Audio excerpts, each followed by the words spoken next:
Halo, perkenalkan nama saya Devi Julaini, NIM 18404941. Di sini saya akan membahas tentang tugas mata kuliah Etika Profesi, yaitu tentang pelanggaran etika bisnis oleh PT Ajinomoto Indonesia. PT Ajinomoto Indonesia merupakan produsen bumbu masak merek Ajinomoto. Perusahaan ini memiliki kantor pusat di Jepang, di mana Ajinomoto Pusat merupakan salah satu dari 36 perusahaan makanan dan minuman terbesar di dunia.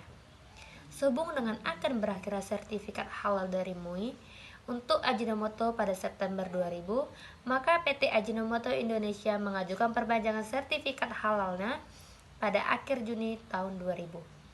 Audit kemudian dilakukan oleh LPPOM MUI Pusat 2 orang, LPPOM MUI Jatim, BPOM, Balai POM Surabaya, dan dari Departemen Agama pada tanggal 7 Agustus tahun 2000. Pada 7 Oktober 2000, Komisi Fatwa memutuskan bahwa baktosoiton tidak dapat digunakan sebagai bahan dalam media pembiakan mikroba untuk menghasilkan MSG. PT Ajinomoto Indonesia diminta untuk mencari alternatif bahan pengganti baktosoiton. Sesuai dengan instruksi Komisi Fatwa, PT Ajinomoto Indonesia mengganti baktosoiton dengan mameno dalam tempo 2 bulan. LPPOM MUI melakukan audit sehubungan dengan baktosoiton dengan mameno pada 4 Desember 2000.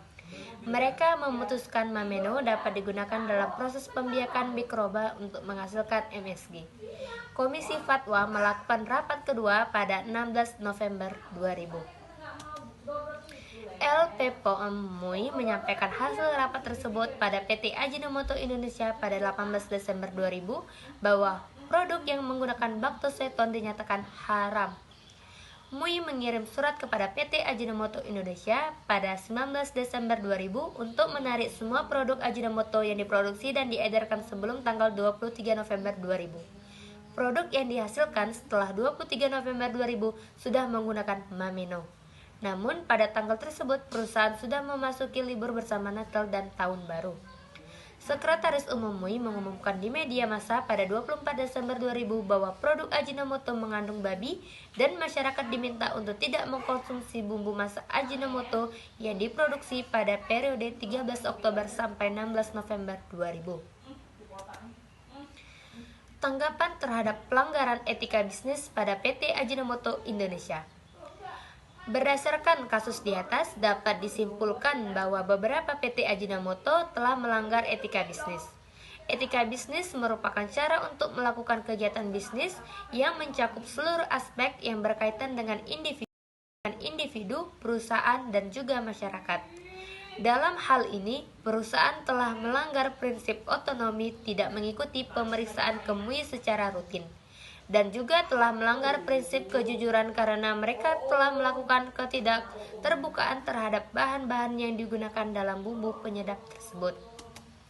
Lalu, perusahaan juga telah melanggar prinsip integritas moral karena berbagai macam cara diupayakan agar nama baik perusahaan tetap terjaga dan membuat konsumen terus mempercayai perusahaan tersebut.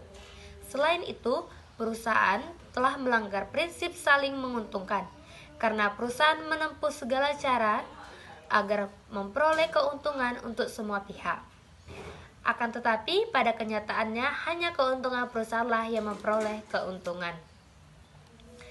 Cara penanganan terhadap pelanggaran etika bisnis pada PT Ajinomoto Indonesia yaitu, dalam kasus ini seharusnya perusahaan tidak menggunakan bahan yang seharusnya tidak digunakan dalam semua produk yang bersertifikat halal.